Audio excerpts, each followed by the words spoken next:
Somalia looks to recapture its former glory as a tourism destination. A companion robot aims to fight social isolation among the elderly. And a car that snaps together? Could this be the future of transportation? Africa 54 starts right now. Good evening and welcome. I'm Vincent Makori. This is Africa 54. South African President Jacob Zuma says a probe is being launched into corruption in the highest levels of state. A South African court ruled last month that a commission be set up within 30 days to carry out the inquiry into corruption.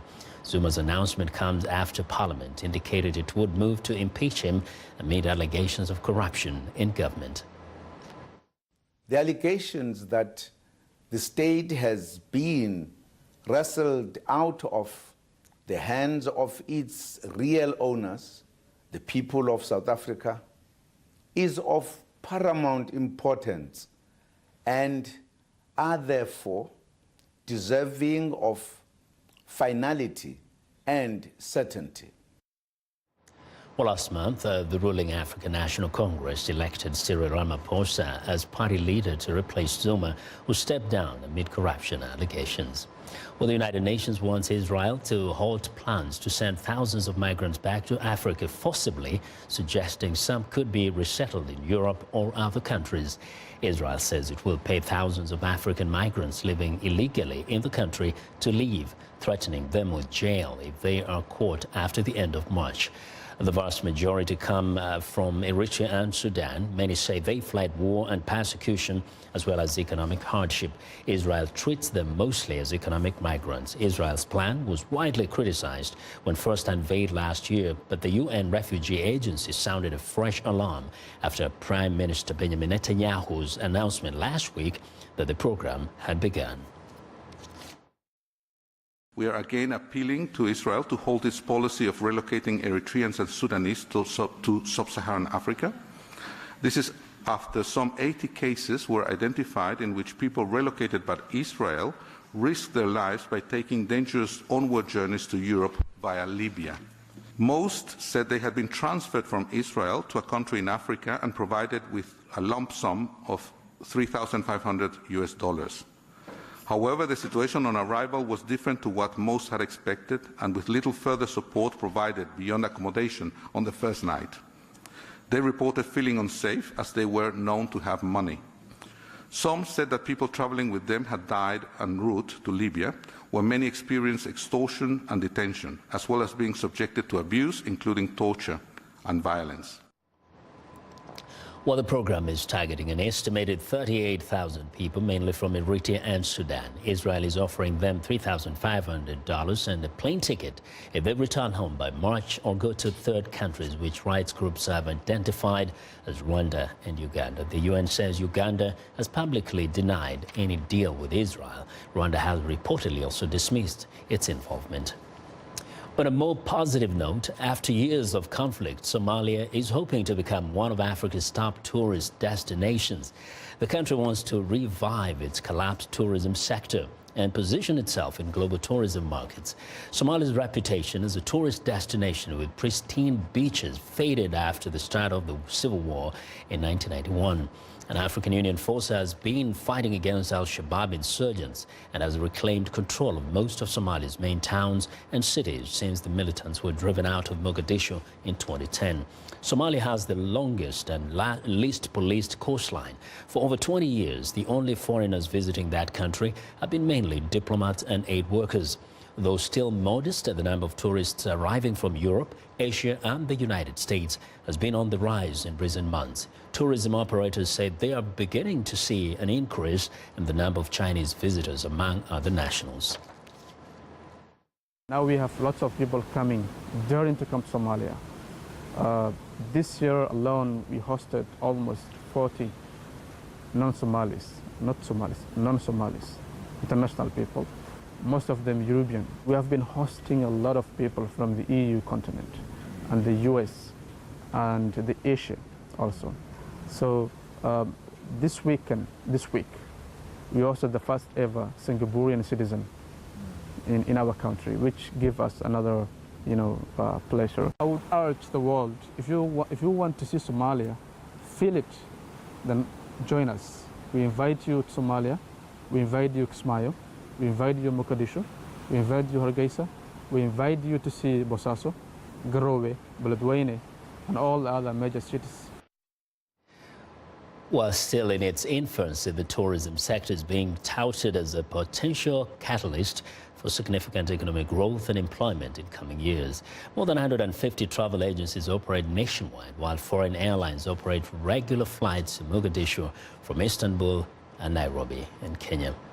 Now, VOA Somali reporter Abdulaziz Osman recently visited Somalia and now joins me in studio to tell us more about day-to-day life in Somalia. Abdulaziz, welcome back to Africa 54. Thanks for having me, Vincent. Yes, now, we're not trying to do like a public service announcement for the government of Somalia, but we want to see what really exists also on the, in Somalia, other than the periodic terrorist attacks. When you were there, did you see evidence of like tourists and people going about, to the beach to swim? Yes, I have seen a lot of Somalis. Those are from the local, and those are from the diaspora who are actually spending a lot of time at the beach. And Somalia has a beautiful and long beach, and there are very limited foreigners who are coming to Somalia because of the insecurity. But the diaspora are going there because they, and what the good thing about this is diaspora, when they go there, they are sending back a beautiful pictures and image of the beautiful beach in Somalia, and that's attracting a lot of. You were there, but when somebody thinks of going to Somalia, he imagines that as soon as you land in Mogadishu, you're just looking over your shoulders because you could be shot at, there could be an explosion anytime. Is that what you sense when you look around? I think when you are going to Mogadishu, I mean, you have to make a lot of preparation. Yeah. You have to know where you're going. There has to be some backup plans. There has to be a lot of people that who are waiting you there. So it's not like you can just like get a ticket and fly to Miami or Minneapolis and show up anywhere. It's not like that in Mogadishu. It has to be pre-planned. And so, despite the the tour operator there saying we are open for business, come enjoy the beach. How tough is it? How challenging is it for the government of Somalia and others who have interest in the tourism industry actually to convince people to visit? It is very tough because everyone. The only question that they will ask you is, will you protect me? Will you secure my safety?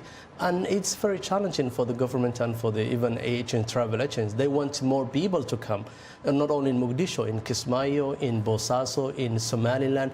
There are beaches who are ready to be, people can go there and have fun. So they need the people to come there and generate money. I was last 2 weeks ago in Florida with my family. And when I saw the beach in Florida, I just said, oh my God, this could be in Somalia. Yeah. And I was in Somalia as well, in the beach in Hargeisa, in Berbera, and in Mogadishu. There is a similarity, but the only difference is the security. So if they can provide security and take care of the safety of these people, people can go there. But for those who, let's say, live in Somalia, live in Mogadishu, Bosaso, and all those other towns, given that is their reality, this is where they are every day, do they seem to just go about their lives without worrying too much? Yes, they are enjoying it. I mean, if you go to Mogadishu beach, Lida beach on Friday, oh my God, it's packed. You could see a lot of youth, women, boys, and girls from even Mogadishu, the locals. I interviewed some of them, and they said they came from as far as like 3 kilometers. Yeah. So they are enjoying it. They're aware of the security risk, but they kind of don't allow this to stop them from going about their lives. No, they are not allowing. Actually, they are sending a beautiful picture, which is Mogadishu, even though there is insecurity and explosion, business and normal life is going, and everybody's going about his own business. So they are sharing the social media in Instagram, Twitter, and Facebook, the beautiful picture. Everyone will say, "Oh, look how the sunset at Mogadishu beach. Look how people are going, are swimming. And I mean, it was beautiful. I enjoyed when I even though I didn't swim, but I enjoyed the scenery and the view. No, it's good to see that. I mean, that people of Somalia can also enjoy the company of people from the rest of the world, that they feel they're part of this Absolutely, world. they are enjoying it. Abdulaziz, thank you very much for joining us. Thanks, Vincent. Well, Abdulaziz Osman is a VOA Somali reporter. Now to West Africa, where soldiers in Ivory Coast's second largest city looted weapons from the base of an elite military unit overnight before setting it on fire. That's according to a leader of the faction. The soldiers who were involved in a series of mutinies last year accused the elite unit, known as the CCDO, of spying on them. Ivory Coast Defense Minister Hamed Bakayoko has not commented on the clashes. Residents of Volce reported late Tuesday of hearing gunshots and heavy weapons fire between the rival factions, though they say the situation on Wednesday has been calm after some early sporadic gunfire. Businesses appear to be operating normally. Volce, located in the central region of the West African nation, was the epicenter of several months of mutinies last year that spread across the nation, forcing the government to yield to demands for bonuses and promotions. The U.S. House of Representatives has overwhelmingly passed a resolution condemning Iran's leadership for crackdowns on recent protests. Tuesday's vote comes just days ahead of the beginning of a 60-day window for Congress to address President Donald Trump's decision to not re-certify the 2015 Iran nuclear deal.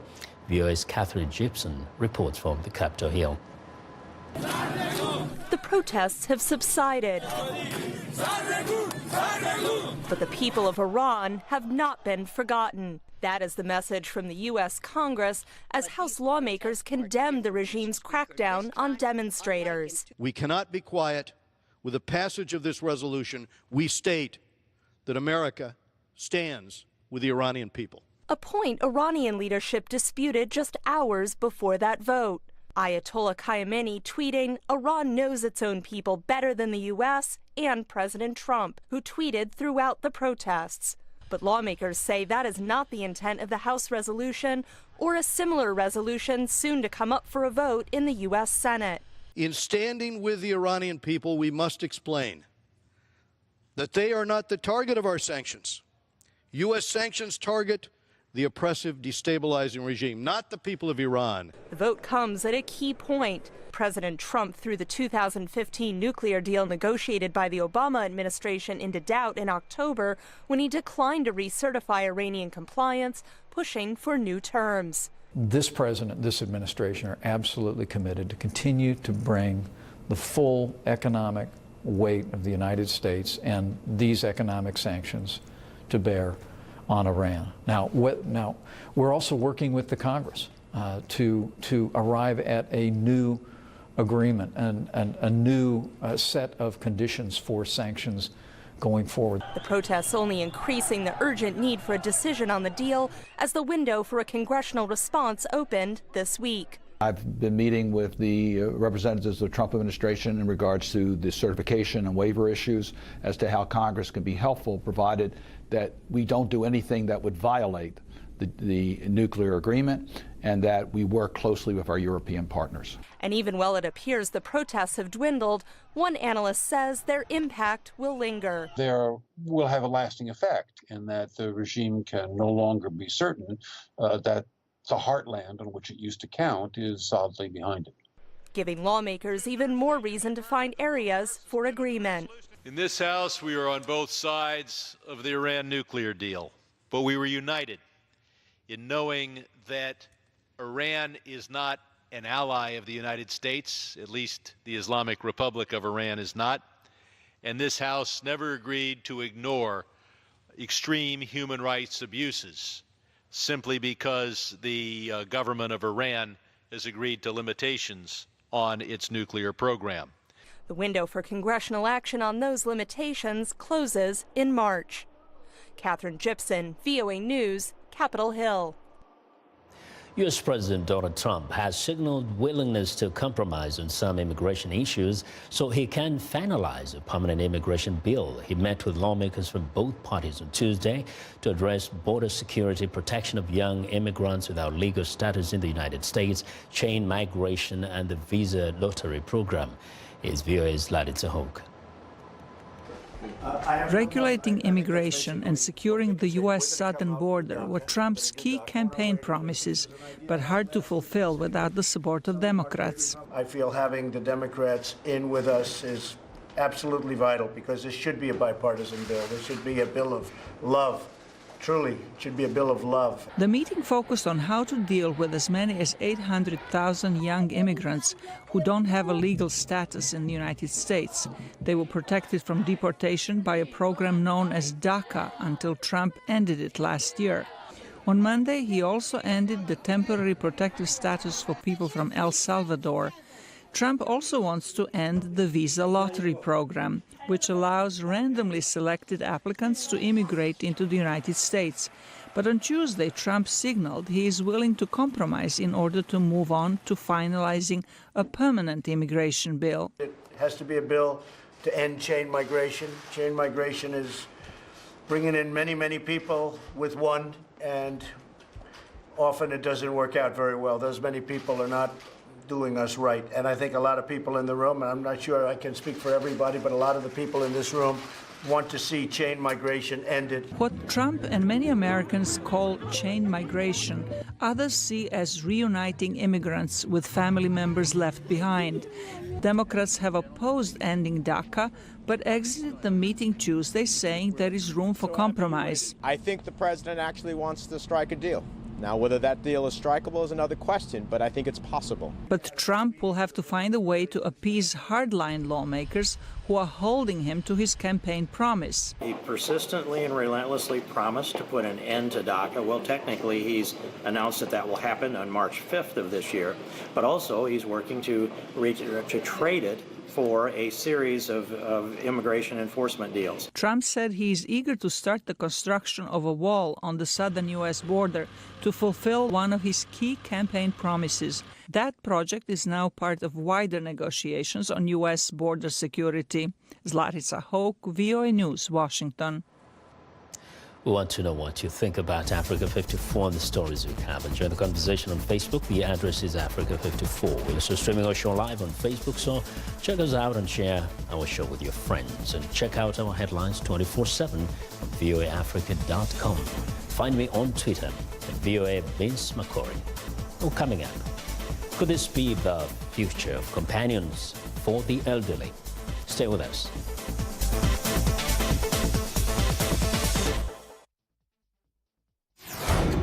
This is BizBeat. 75 years ago, this motorcycle plant was evacuated by Joseph Stalin in preparations for World War II. Today, it's making sidecar motorcycles again. The Urbit factory is located in the Urals, and a newfound demand for the retro bike comes mostly from the United States and Europe. Edward Miller of the Urbit Motorcycle Factory. He says there are no firms that make sidecar motorcycles from scratch and offer it to new buyers.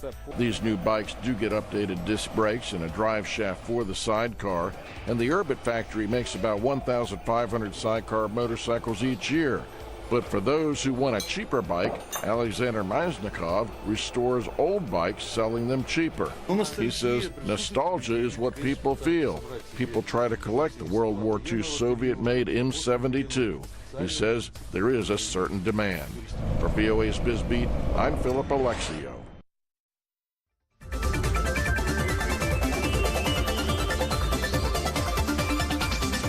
Well, people worldwide are living longer, and their quality of life as they grow older is changing. The World Health Organization finds the number of elderly adults living alone is dramatically increasing, which could lead to loneliness, social isolation, and depression. VOA's Elizabeth Lee has details about a solution, a robot companion. Hi, my name is Ellie Q. Ellie Q does not have a face, arms, or legs, but it talks and tries to keep her human companion active and engaged. You've been sitting all day. You are not on your track towards completing your goal. You should go for a walk. This robot does mimic head movements to connect with the user. She even tells jokes. Why did King Kong climb the Empire State Building? Because he couldn't fit in the elevator. Made by Intuition Robotics, co-founder Don Schooler describes LEQ as a proactive social companion. She takes calls, reads emails, and even play music. This robot LEQ aims to solve a growing problem in many countries around the world. The world is changing due to the demographic change all over the world. In China, through the one-child policy, we're seeing a huge aging of the population, and Europe has a negative birth rate for a few decades already. So this is by far a global problem. For the elderly, it is designed to help them stay sharp, keep connected, active, and engaged. LEQ is the one that initiates most of the interactions.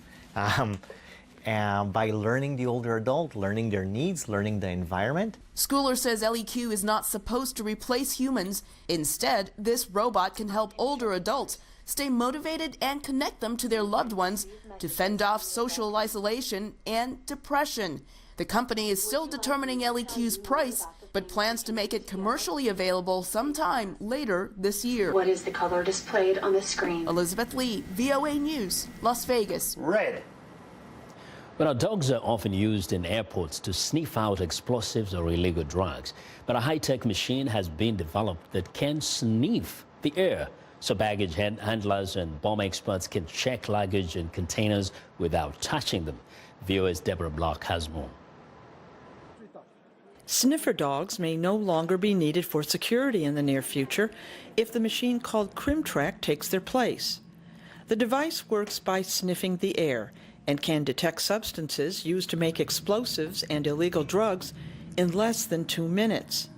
It was developed by researchers at the Technical University of Denmark. We put in a small screen here, so if there's a human operating it, then he can just push the button, and then the alert would come back.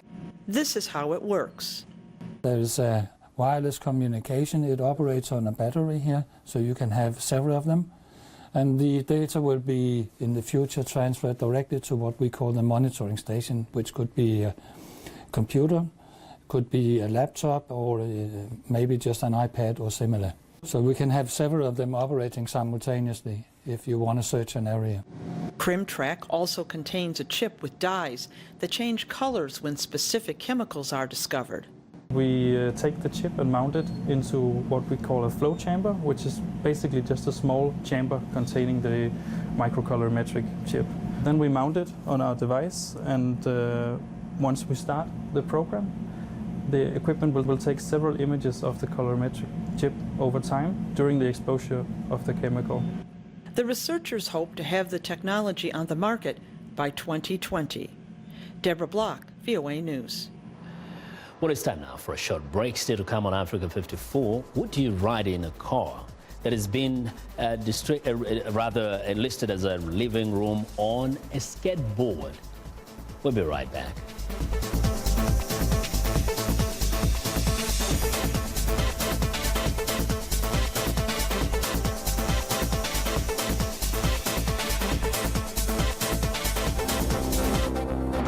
In South Africa, a parliamentary committee deliberates on a draft procedure for the impeachment of a sitting president. Jacob Zuma's image has been tarnished with corruption allegations. Soldiers in Ivory Coast's second largest city loot weapons from the base of an elite military unit overnight before setting it on fire. In Tunisia, the Interior Ministry says more than 200 people have been arrested and dozens hurt during clashes in several parts of the country. In Zambia, the start of the school year has been postponed and all public gatherings banned to contain a cholera outbreak that has killed 61 people. And finally, after years of conflict, Somalia is eager to recapture its former glory as a tourism destination.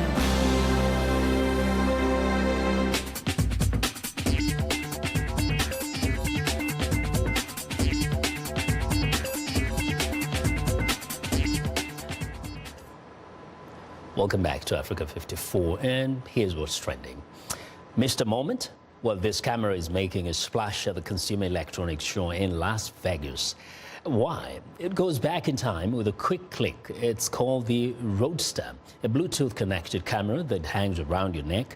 It records on a 20-second loop that is saved on the device. When you press the camera, it sends the last 10 seconds from the past and the 10 seconds that followed the press to your smartphone.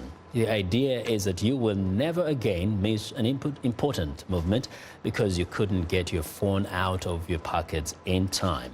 Now, the camera will be available in the middle of 2018 in the U.S. for $199.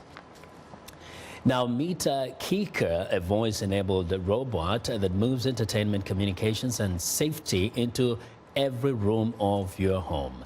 It is equipped with a 90-degree adjustable video projector and can be controlled using a smartphone app or by voice commands. Aside from display video content, it's claimed Kika can be used as a surveillance tool.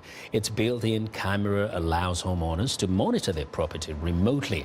Its built-in sensors also allow owners to monitor the humidity levels and room temperature in any given room. The device is now available to order online for nearly $1,800. Well, and finally, this is the latest concept of future mobility from the Swiss automotive company Rinspeed.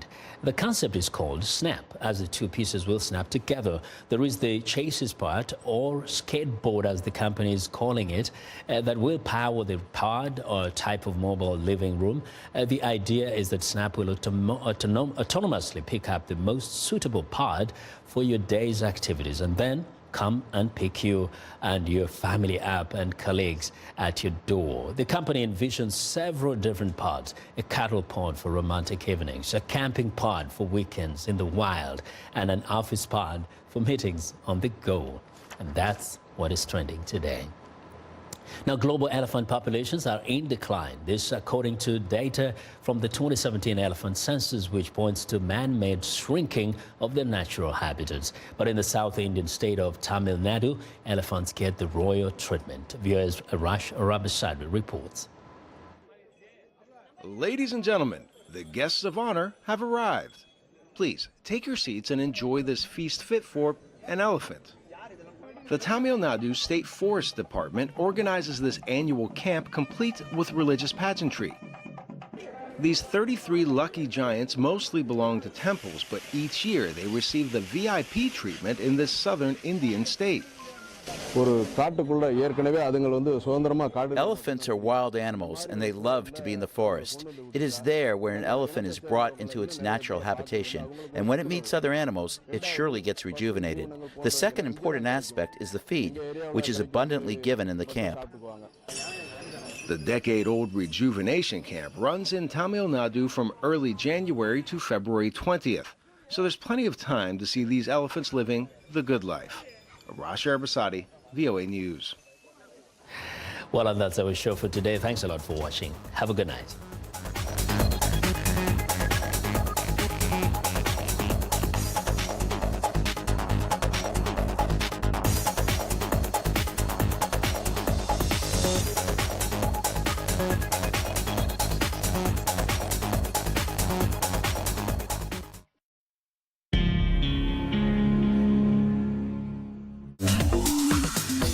Welcome to English in a Minute.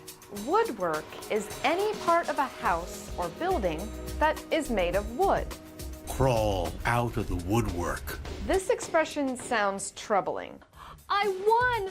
I have the winning lottery ticket. Oh, that's great. How much money did you win? I won $25,000. But please, don't tell anyone. You're right.